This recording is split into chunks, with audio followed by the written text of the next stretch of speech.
The Freeze tool within Excel is helpful when data extends beyond the screen.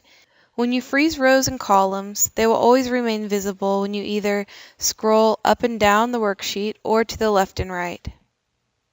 To freeze a row or column, click on the View tab, click Freeze Panes and choose either Freeze Top Row or Freeze First Column.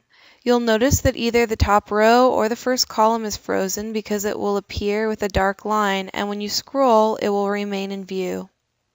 To unfreeze, on the View tab, click on Freeze Panes and choose Unfreeze Panes.